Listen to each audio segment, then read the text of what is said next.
सभी को जय भीम, नमो बुद्धाय। सम्मानित साथियों, आज मैं आपके समक्ष एक सीरीज प्रारंभ कर रहा हूं। सीरीज कई भागों में रहेगा कि भारत का संविधान कैसे बना, अर्थात भारत का संविधान निर्माण प्रक्रिया और डॉक्टर अम्बेडकर की क्या योगदान है।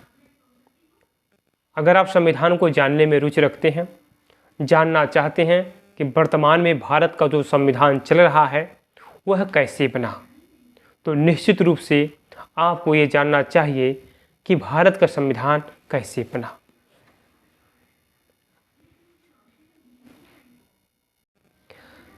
सबसे पहले हम जानेंगे संविधान का अर्थ एवं परिभाषा। किसी भी देश को गणराज्य बनाने के लिए संविधान की भूमिका अग्रणीय होती है। संविधान के बिना किसी भी राष्ट्र की शासन प्रणाली को सुव्यवस्थित ढंग से या सुचारू रूप से चलाना संभव नहीं होता है।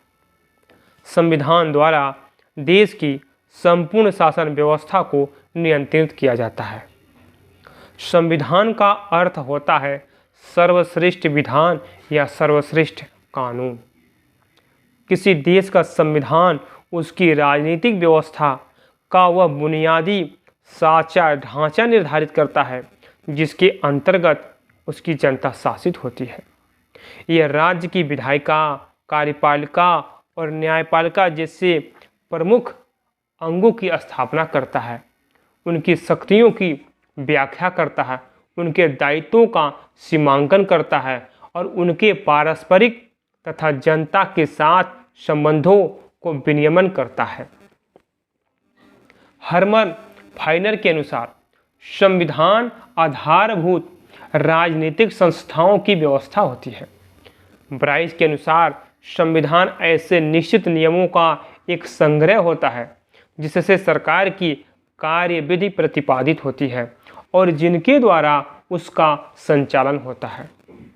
किसी भी देश का संविधान जो सरकार के विभिन्न अंगों की रूपरेखा, कार्य निर्धारण तथा नागरिकों के हितों का संरक्षण करता है, संविधान कहलाता है।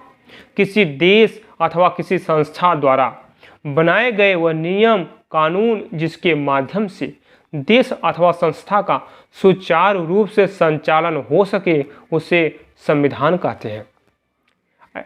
संविधान का तात्पर्य ऐसे दस्तावेज से है जिसकी एक विशिष्ट विधिक पवित्रता होती है, जो राज्य सरकार के अंगों जैसे कार्यपालिका, विधायिका, न्यायपालिका के ढांचे की ओर उनके प्रमुख कार्यों को निर्दिष्ट करता है और उन अंगों के संचालन के लिए मार्गदर्शक सिद्धांतों को विहित करता है।